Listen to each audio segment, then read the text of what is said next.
面上晒，热带性低气压这2天会结做风台 TD21，威力上强，有可能是中度、东部、南部就要注意大水雨。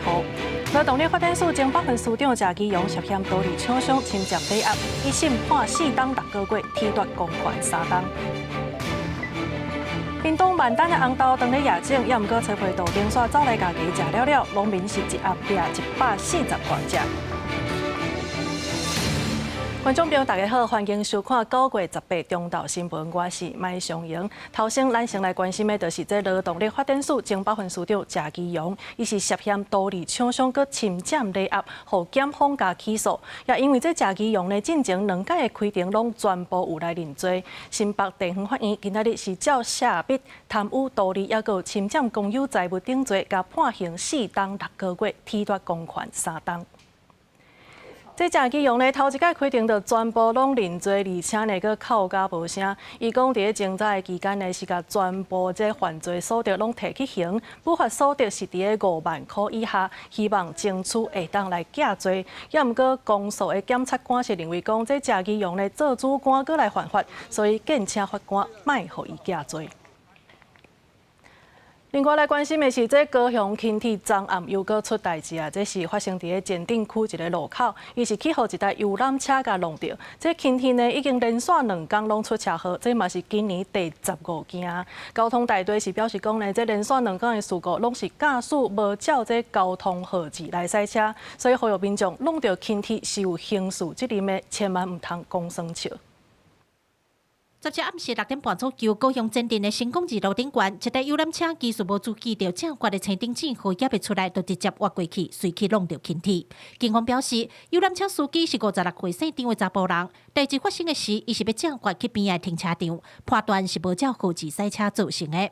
司机无食酒嘛无受伤，不过除了爱食罚单以外，因为是弄到轻铁，会按照刑法的公共危险罪移送地检署侦办。轻轨的沿线都有设置一些警告的标志。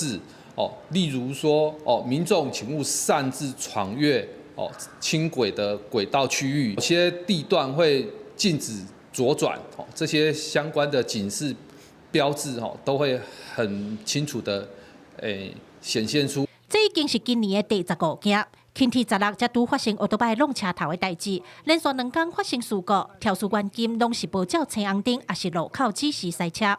尤其17这件，佫是游览车弄轻铁。有民众讲，摕职业大牌的司机驶车等月拢有标准的定数爱做，乃才无细致。我正经开的公车前后，刚刚看左右方向的前后就2个了，左右各2个，总共4个了。所以你根本不太可能会没有去注意到那个东西，那应该就是司机疏忽了。轻轨属于大众捷运系统之范畴，发生交通事故影响通行顺畅甚巨。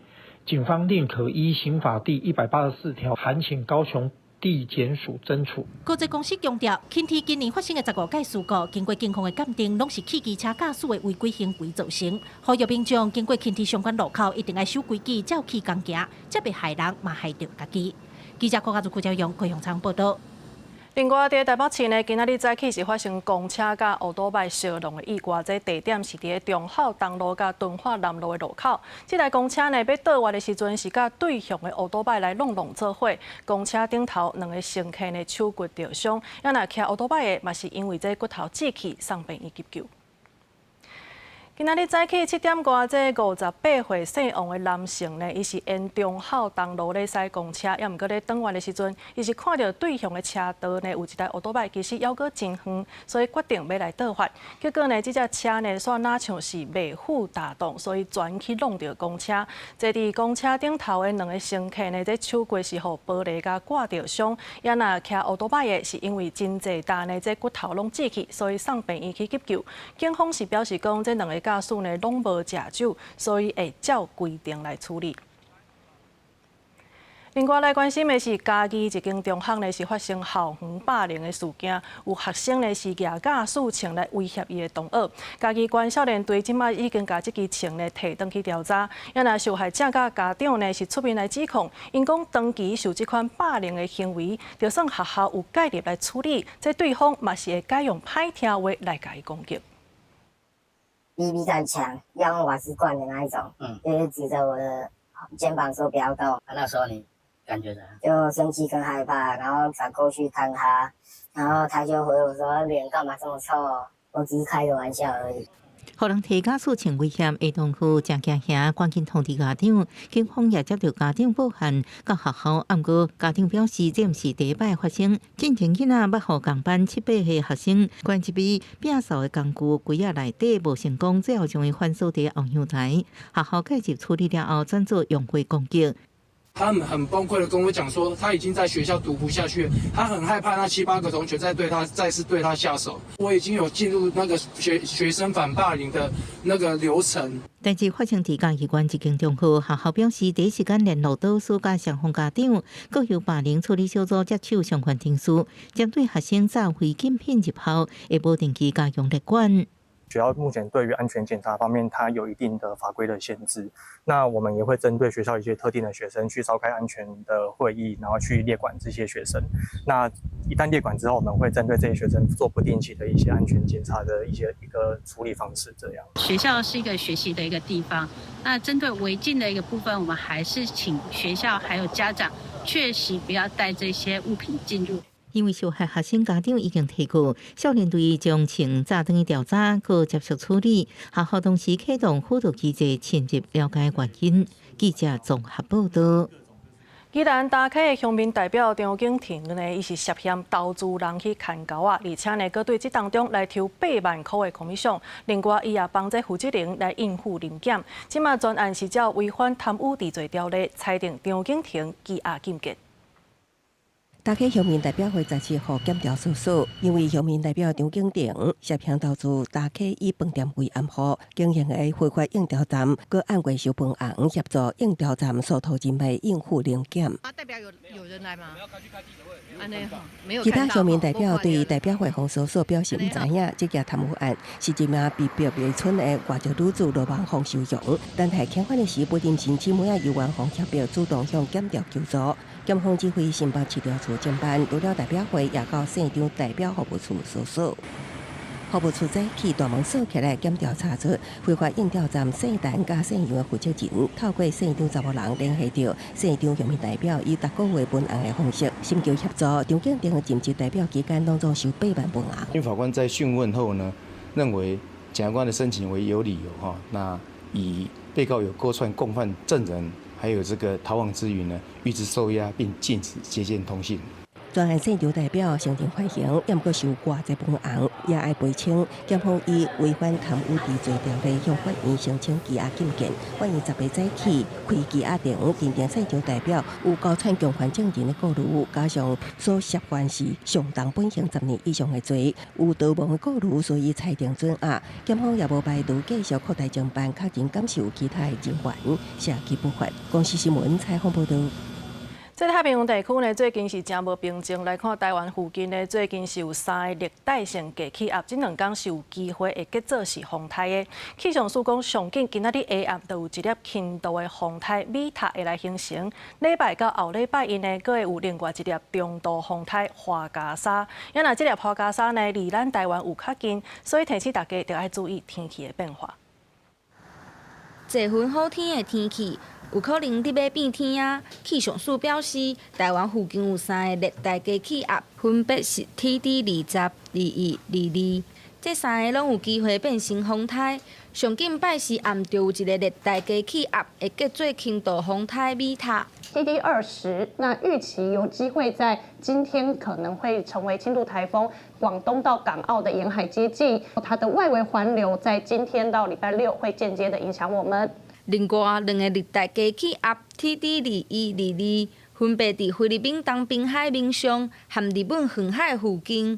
不过气象署讲，目前需要特别注意的是 TD21，伊真有可能会变成中度风台花加沙。下周1之后，整个热带性低气压或是台风，其实到时候可能是以台风的等级的几率是比较高的哦。随着台风逐渐接近，不管它距离台湾的位置近或远，它整个外围的环流带来的都是偏东风的风场，所以迎风面会以东半部地区为主。气象署表示，目前 TD22因为离台湾真远，应该会行对日本去，就算未来变成风台，对台湾也无啥影响。不过气象署提醒民众，这几天北部较无受到热带低气压的影响，要注意高温。但拜六礼拜受到 TD21的影响，可能会出现长海影。有要去海边啊日倒耍的人，要注意海影。记者陈心彤、曾俊佑台北报道。花莲市区昨是发生一桩死亡车祸，这是一个77岁的妇人人，伊骑车经过果菜市场要倒弯的时阵，和一台警察车相撞，结果这个妇人人呢是互车弄甲飞出去，搁去撞到路边的计程车，落尾送病院，也是救无回来。一台被倒弯的奥多拜驶一半了，停伫路口，等一台大卡车过了，伊也要过，所到后壁驶来警车相撞，弄击的力量真大。一位77岁姓钟的妇人人碰背去弄到一台计程车，人抑阁掉伫咧车底，警车内的警察随落车要甲人救出来，其中一位警察的手抑阁互排气管烫着伤。尾也是果菜市场工作人员用拄高机甲计程车拖起来，才甲车底的妇人人救出来。花莲警分局讲，这件严重的交通意外发生伫17透早5点40左右，警车沿花莲市中央路3段由北向南驶。姓钟的妇人人骑奥多麦自北安路81巷出来了，伫路口等要驶去果菜市场方向，所伫相车路口甲警车相撞。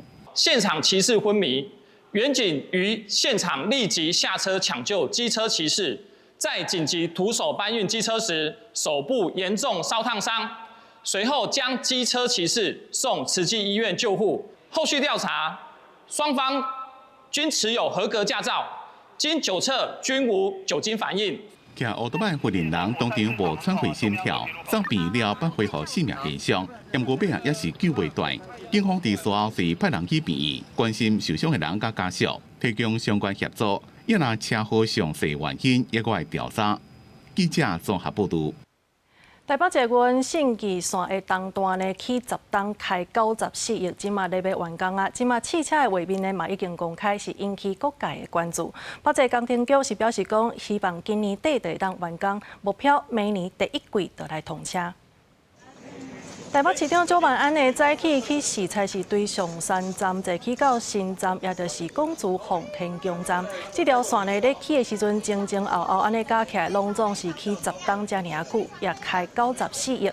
目前进度是来到87%，已经开始咧测试啊。希望讲今年底就会当完工，明年拼第1季就来通车。另外来关心的是，台南市呢有一个姓陈的老师，伊互人指控讲，伫咧20多年前呢，伫台南一间私校咧做老师的时阵，伊有对真侪各种的查某学生安尼乌白来。也毋过，这个姓陈的老师呢，到打犹搁伫咧家己另外一间学校咧做老师。也那伊伫咧生涯的徛家，也搁有客家的老厝呢，昨暗时拢互人来打海报。目前，这个陈老师已经报案调查。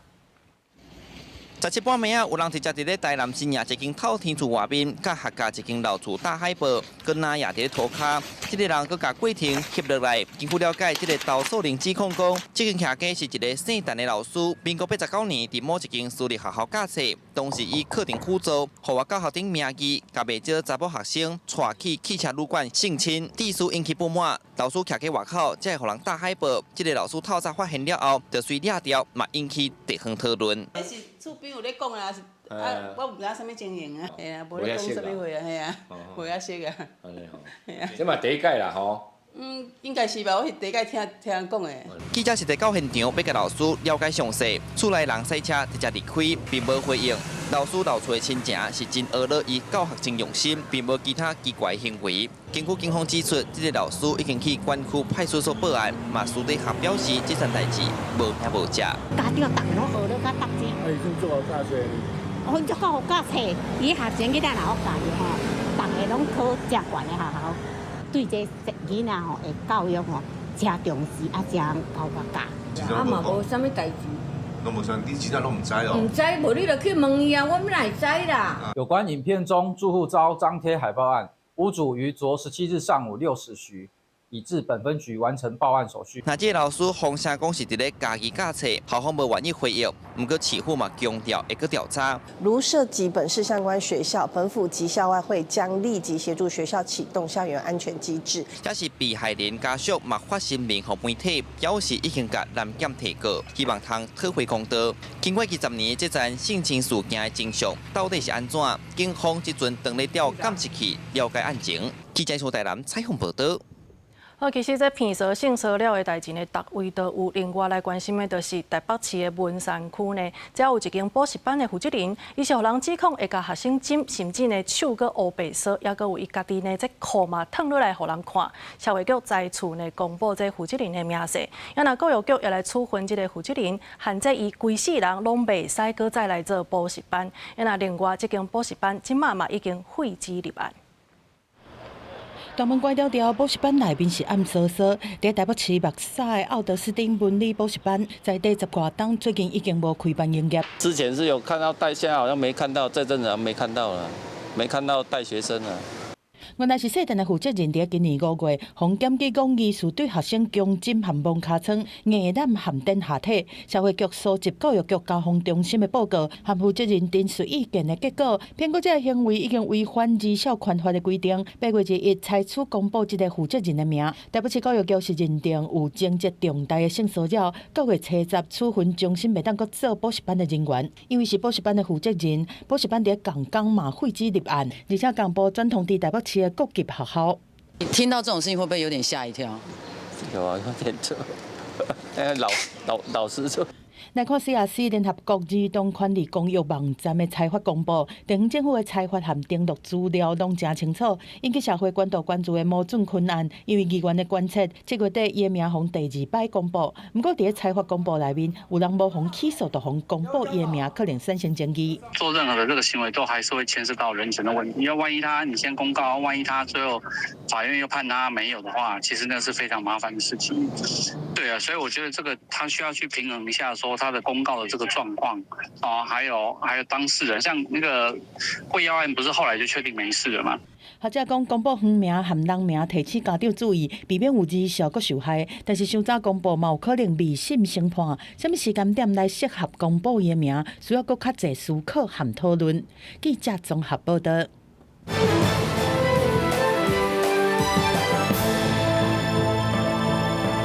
消息的部分，咱要先来关心的是以色列呢，即马要来消灭哈马斯，所以加强对加沙的攻击，是造成上无有64个人死亡，有一寡巴勒斯坦人呢是走对人兵去。即马这以哈战争呢已经战变2冬的时间啊，巴勒斯坦的死亡人数也已经超过65000个。欧盟是表示讲，即马要来建议制裁以色列。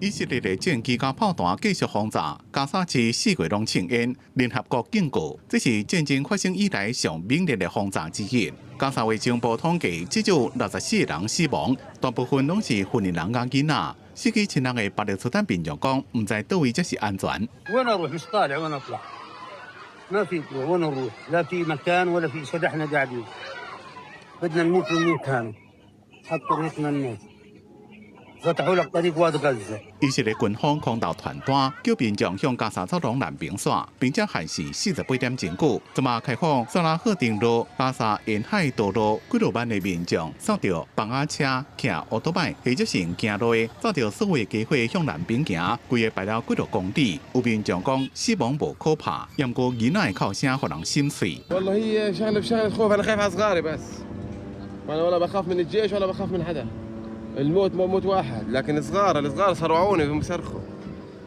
والله احنا تعودنا على صوت القصف على صوت الطخ صوت الرصاص تعودنا ليش صار عادي وقلبنا عادي بس الصغار صرعوني مش هاين علي اشوفهم قدامي مقطعين。联合国批评这是强制流亡，而且南部难民营遭到人伤多，欠水欠食的。以色列讲，这边的行动是要消灭哈马斯，并且释放有关被扣下的人质。自2023年10月战争发生到今，已经有超过65000位巴勒斯坦人死亡。联合国大会后礼拜要举行国防会，重点是加沙甲乌克兰这卖战事。大会主席讲，拍袂停的战争、占领抑个恐怖行动，无法度解决问题。The only way to ensure that both Israelis and Palestinians Palestinians can live in lasting peace, security and dignity is the two-state solution. 国际压力愈来愈大，欧盟的外长会议表示，正伫咧研究对以色列启动制裁机制，可能包括冻结军售抑个合作项目。分析认为，这是欧盟第一遍针对以色列军事行动所提出的具体惩罚措施。公司新闻张伟林编辑。来看这中国甲菲律宾又搁起冲突啊！因是讲呢，这菲律宾公务船呢走去到黄岩岛，搁调工弄中国的船，所以才会下水炮来甲因赶走。也毋过菲律宾呢，因是批评中国咧讲白贼，坚持这搭发生冲突的海域，这主权是伫咧菲律宾。对方的船一直钻水过来，互菲律宾公务船的船舱玻璃一直有真侪水钻过来。中国甲菲律宾昨日搁在伫海上爆发冲突。中国海警局昨日讲有10外只菲律宾公务船走入来中国主权海域，南海中沙群岛的黄岩岛，也就是台湾所讲的民主岛海域，也有船只挑工弄中国的舰艇，已经对菲律宾船采取警告，也搁处理这管制做法。菲律宾3016船，这里是中国海警3305舰，你在我舰首进行大角度转向，对我装备、人员安全造成威胁。对此，菲律宾海华警卫队反驳，讲中国讲白贼，也讲司法海域的主权属菲律宾。菲国官方讲，迄天正伫为30外只菲律宾渔船执行领导补给任务，扣住2只中国海警船一直钻水，对其中1只菲律宾渔船钻约30分钟，造成船只包含这个船长室，也搁有驾驶室严重损害，部分的船员受伤。有一寡菲律宾渔船未堪要攻击，也替被捕表示投降。Coercing, threatening, carrying out unlawful behavior that is pretty much normal for the Chinese government. 这是伫8月中，双方船舰伫民主岛附近的海域冲突了后，搁再发生海上冲突，也引发国际社会批评的声音。美国国务卿卢比欧发出声明，批评中国搁再以胁迫性行动扩张南海主权。英国、澳洲也对事件表达关心。加拿大驻菲律宾大使馆是反对中国想要用环境保护为借口，控制有主权争议的民主岛。公司新闻陈时东编译。经济消息来关心的是，这美国联准会呢是启动今年第1届的降息，是要降1码，这也符合市场的期待。但个今仔日呢，市面是真好看，盘中上悬是来到25661点，是去超过200点。这台股开红盘中呢，上悬是有25661点，是去超过200点。也那台积电呢，盘中是来到1280块，是去到15块。另外，咱国内呢，也有第1期大力跨境的连结式 ETF， 今仔日呢，伫证交所正式来挂牌。这支 ETF 呢，早盘是有起0.7%。好在中国又搁有新的动作啊！即马北京呢是全面来禁止科技公司买这飞弹的晶片，而且呢嘛对这飞弹的启动高占市场的调查。执行长黄仁勋表示讲，对中国决定有影是真失望。根据《金融时报》报道，北京当局已经下令中国科技公司全面停止买回答 AI 晶片，佮取消即卖订单。其中，一个跳动甲阿里巴巴被要求停止测试回答转回中国市场推出 RTX Pro 6000D 晶片，这可能互回答伫中国市场营收减少真济。真侪间中国企业进前捌表示，会买数万个回答采用上新 Blackwell 结构 AI 晶片组 RTX Pro 6000D， 开始甲回答伺服器供应商进行测试。不过，受到中国国家网信办的命令了后，这中国企业通知供应商停止测试。对川普去英国访问的回答执行长黄仁勋对中国政府决定，承认感觉真失望，不过强调公司会对中国网络监管保持耐心。美联社报道，黄仁勋表示，拍算伫英国国现，甲川普讨论上新的发展。希望时报引用消息人士的报道指出，中国网络监管机构搁进一步禁止国内科技企业买回答转回中国市场打造的一种晶片。被问到这份报道时阵，黄仁勋表示，伊无特别的回应，不过补充，加拿大的一个国家希望咱存在情形之下，咱才有可能服务迄个市场。中国政府指控回答晶片有安全记录，表示可能加速美国欧盟暗示这晶片伫关键领域强加互美方监控，或者是摕到敏感数据。另外，当局同时也针对回答启动反垄断调查，认为回答伫人工智慧各界晶片市场的主导地位，可能妨碍中国企业自主发展。进前，美国政府把禁止回答先进晶片出口中国，敢若分装较价规格版本输出。分析认为，中美科技甲晶片之争会进一步提悬，中国本土科技公司可能需要赶紧找找替代方案。公司新闻黄文玲报道。地方的消息来关心的是，这屏东万丹的红豆即马当咧种，也毋过大量的青皮豆丁咧煞走来甲偷食，这是影响到农作物的成长。屏东县的议员洪宗基，也有工作人员出动，短4点外钟，就掠到140只的青豆丁，这嘛显示生态的状况是愈来愈严重。上面都是绿鬣蜥，下底就是牧草园，嗰度就是农田，你看，遐规个。树电一照落，树仔顶袂少只青豆丁咧休困。屏东县议员洪宗基半暝带工作人员做伙掠青豆丁，对暗时8点开始到半暝12点外，总共掠到140只青豆丁，佮拢袂细只，有的甲人差不多悬，数量足惊人。红豆期又来了，在这之前移除当中，是不是有一些落网之鱼？导致它的繁殖能力又越很强，因为是农民有通报。伊拢会去我服务处通报，通报登记了，伊会甲我讲因的所在伫对搭。即马当时万丹红豆的种植季节，青豆丁拢会甲红豆叶食了，影响种植，农民拢足无奈，只好找议员斗骹手。议员表示，这几年感觉青豆丁愈摊愈济，只要到农民种植的时节，青豆丁就会开始找食的，互农民足困扰。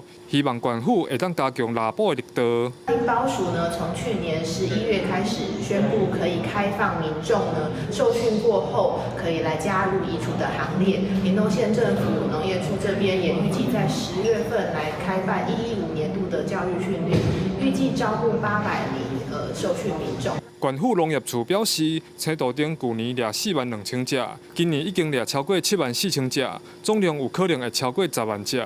统计屏东县这几年已经掠超过20万只的青豆丁，为着让更较侪人加入行动，县府伫去年就开训练课，鼓励民众参与。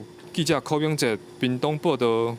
南投埔里的暨南国际大学呢，是为着要管制乌多摆的出入，所以装车道的辨识系统。也毋过，昨日测试的时阵呢，是因为这感应的速度实在伤慢啊，所以规排乌多摆呢是排甲呢落长，引起学生的批评。这个校方是表示讲，未来车辆若准坐的时阵，就会甲违者拍互开。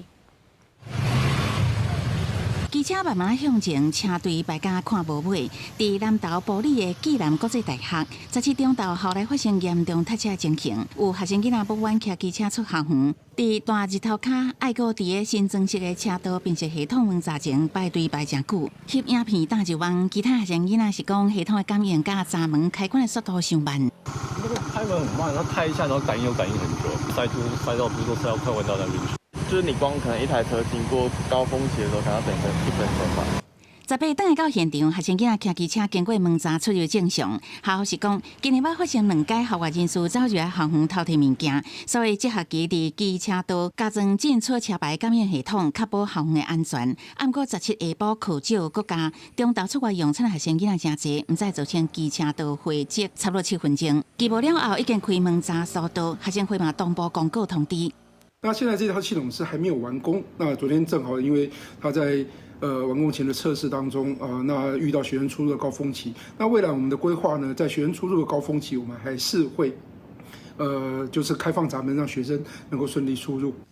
校讲，这套系统还未完工，目前是测试阶段，以后伫学生进出高峰时段会直接开门闸。另外嘛，呼吁政府提升当地公共运输量能，也希望会当降低学生囡仔骑机车上下课的情形。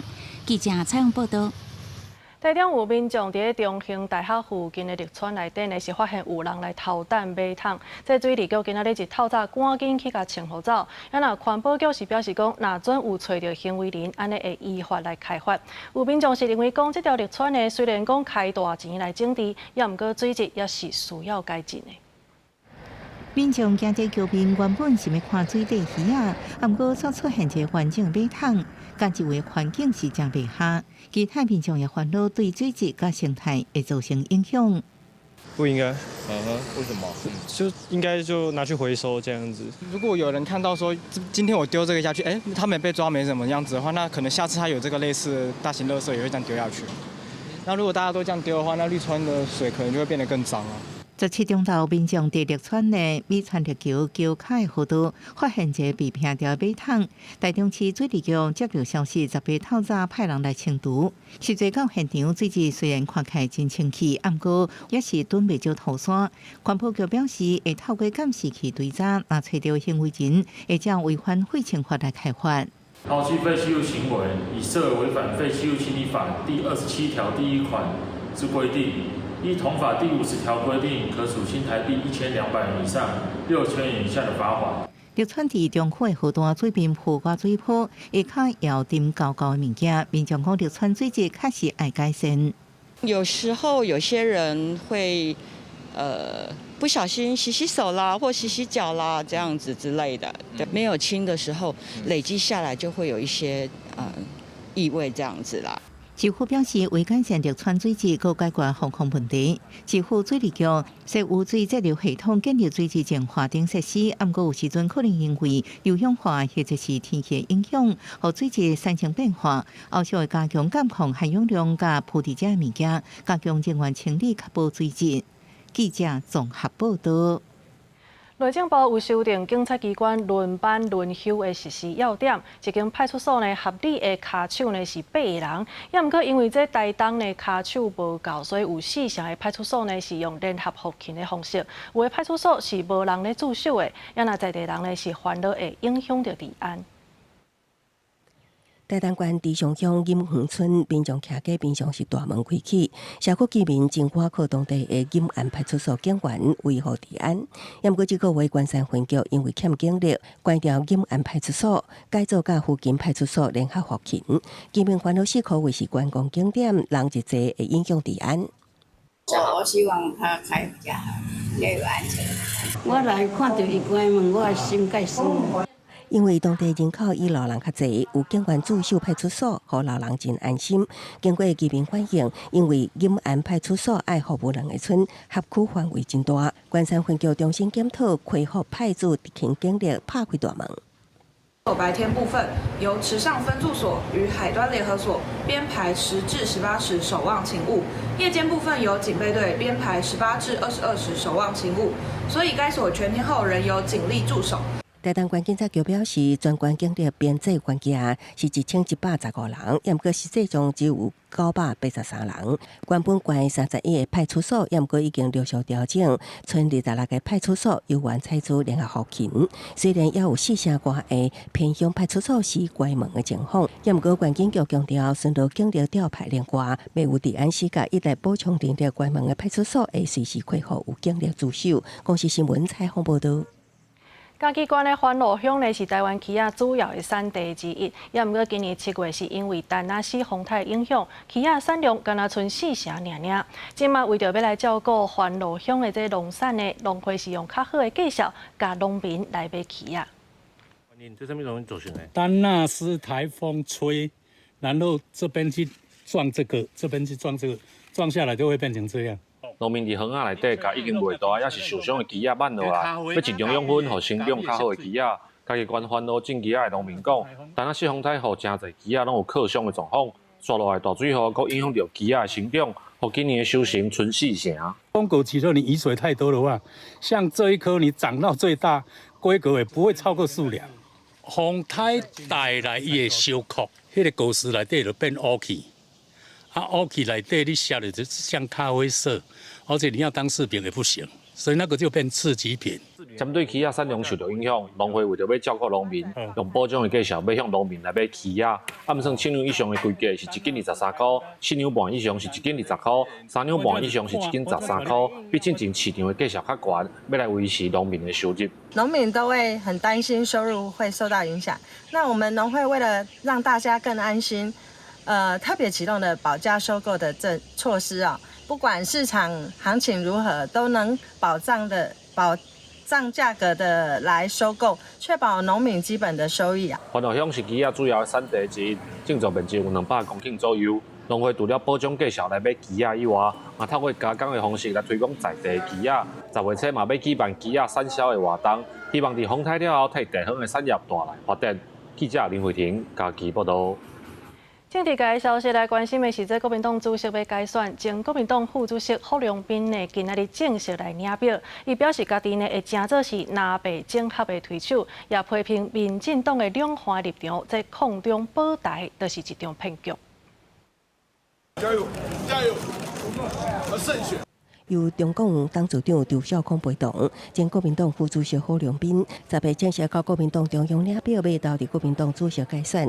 郝龙斌表态，若出线会团结拿赢，加做南北整合的推手。也过也强调，要参加20个国民党主席选举第1场辩论会，各种炮灰对准民进党。民进党一再强调的抗中保台，这次大罢免已经清楚的告诉大家，抗中保台是骗局。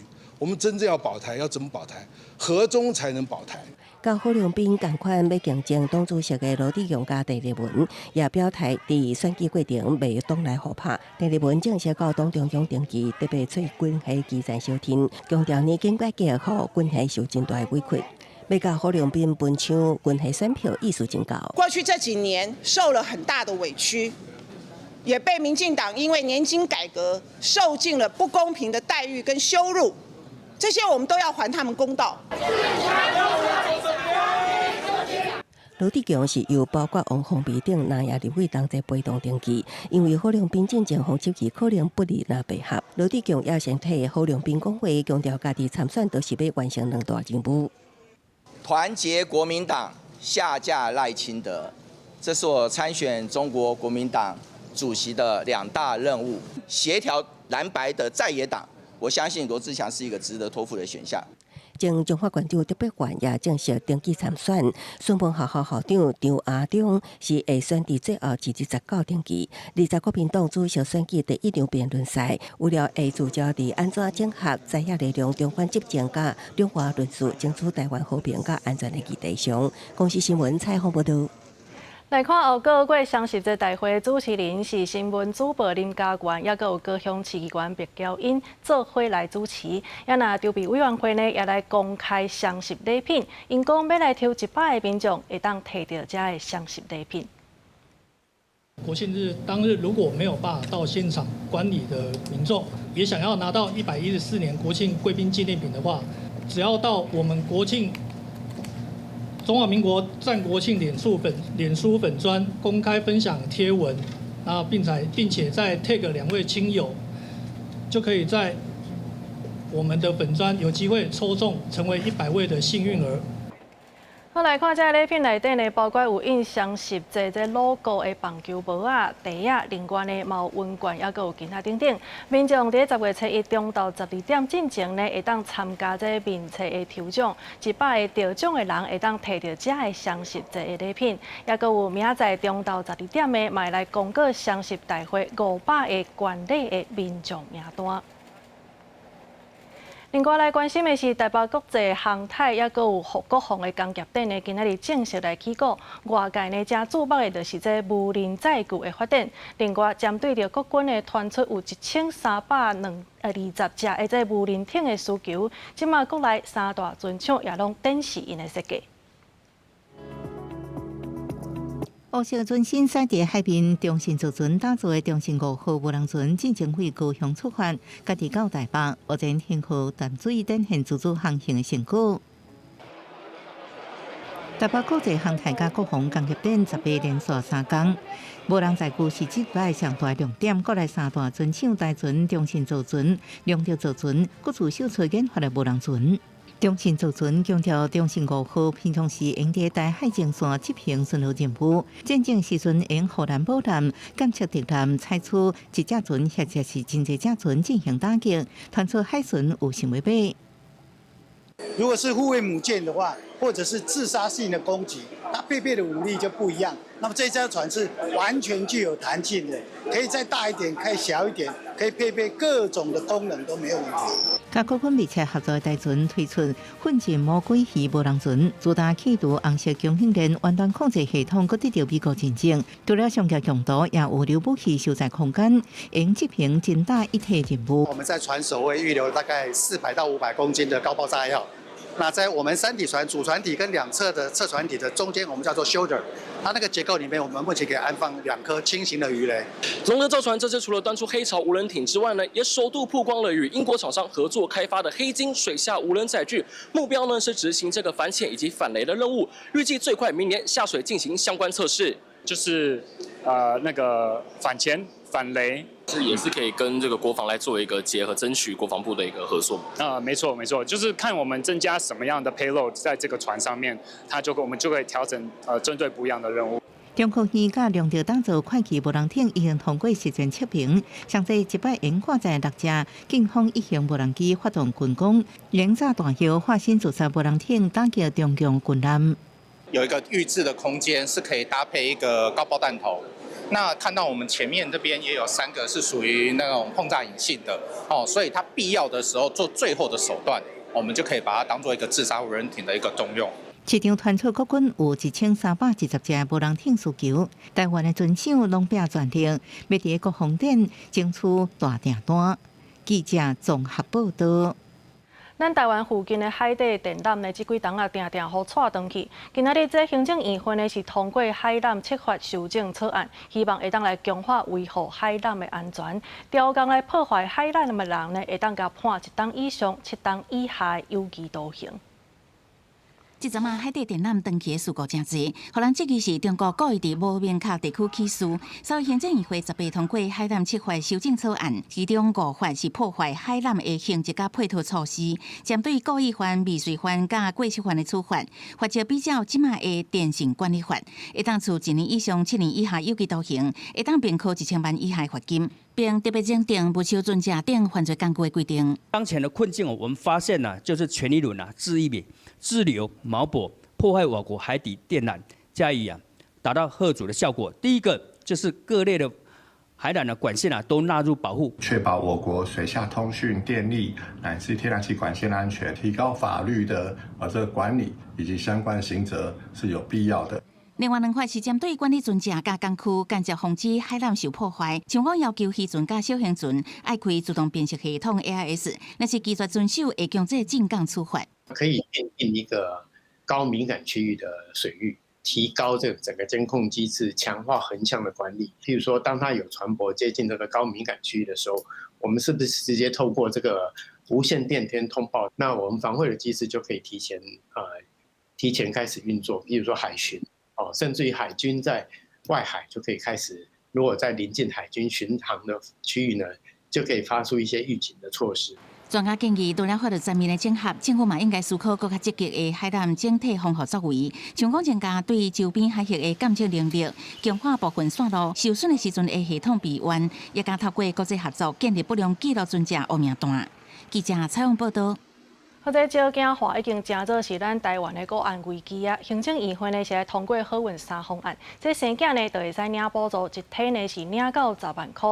也若未满这39岁呢，若准是做人工的，安尼一体呢头一届申请补助也会提悬到15万。自明年1月1号开始扩大生育补助，在既有的社会保险给付之外，再加上公务预算来补足差额，让每一胎的补助都可以达到10万块钱。中研院经济所杨芷婷老师的研究，那他的研究结果是，大概如果你对100个家庭都发1000万的话，其中有25个家庭会愿意多生一胎。所以他认为，大概只用现金补助来催生的效果，那个现金的门槛至少要高于1000万。也毋过有民间团体呢是指出讲，这研究显示讲，想要透过现金来鼓励人生囝，安尼是无啥可能的代志。预计这款生育的这津贴呢开始实施了后，也是无法度增加新生儿的人数。另外来看，这台湾的医疗技术呢，伫世界是排5名的哦。这其中呢，生殖医疗是解决未生的成功率，也是全亚洲的第1名。这嘛，是愈来愈侪外国翁仔某来到台湾要做人工的婴仔。来自英国的翁仔某，因为太太子宫肌瘤捌流体过2届，后来因选择来台湾做试管婴儿，顺利生落来古水的查某囝。We were already living in Taiwan, so we had been here for a few years already, and we were quite settled, so it made sense to also do the treatment in Taiwan. Yeah. 根据世界卫生组织的统计，全球不孕症盛行率达到17.5%，等于是每6个人就有一个未生的困扰。台湾医疗进步在世界有名，所以台湾政府积极咧推动生殖医疗，成功率也是全亚洲第一，达到36.7%。加上介绍加较合理，即卖有愈来愈侪外国人跨国来台接受生殖医疗，外国人接受生殖医疗的比例也对2022年的2.09%成长到2024年。7.86%。我们2个之前都是在海外工作的，就是中国大陆那广东地区，然后我们也评估过在香港做试管，但是因为可能费用啊、交通各方面，可能对我们来说不是太方便。台湾很多优点哈，台湾的成功率是全世界 No.2， 仅次于美国，而且又便宜哈，然后又有好的这个生殖医疗法规范，不会乱来。我想这个就是造成很多国外到台湾来。有台湾妇产科诊所也表示，最近这几冬真正接到愈来愈多国外来的翁仔某，这5冬已经服务49个国家、2300个跨境家庭，显示台湾的生殖医疗技术受到国际肯定，也加做一款医疗挂钩。记者陈选林旭凯台北报道。由经济部甲地方政府做伙规划台湾设计展的，今年是要伫中华来举办。展期是对10月初10开始，一直到10月26，预计会伫4个乡镇规划3个展区。这也是目前为止规模上界大的台湾设计展。学生囡仔用舞蹈表现中华多元的信仰文化，佮有参与花草产业，侪代表中华元素。2005年台湾设计展要伫中华举办，官府拜3办记者会，预告这边的台湾设计展是目前为止规模上大，要互民众用不同角度熟悉中华。那彰化呢，不仅我们有非常深厚的人文底蕴，而且拥有完整的产业链，从农业、制造业，还有我们新兴科技。透过设计，不止更有灵魂，而且能够让品牌说出自己的故事。中华县政府表示，这届设计展的主题是中华行，利用设计整合加相关改造，呈现出中华的信仰工艺、食食文化、产业现场等等多元的发展过程。面对这场全国性的活动，都有民众表示真期待，但嘛烦恼交通的问题。彰化很难得会出现就所谓的台湾的设计展，我觉得来说会很刺激在现在的彰化的观光的部分，这样到时候的人流或车流其实都会蛮大的，但当然还是希望就是政府可以在这边做一些人流啊或者是车流的交通管理这样。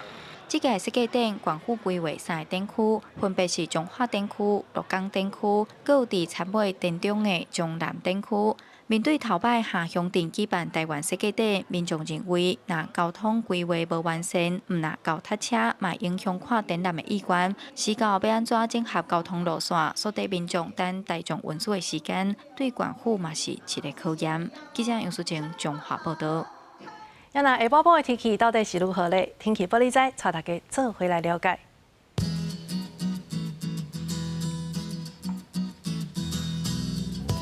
北部地区30度到36度，中部地区29度到34度，南部地区29度到33度，东部地区是27度到32度。那外岛地区28度到33度，还有未来3天的气象。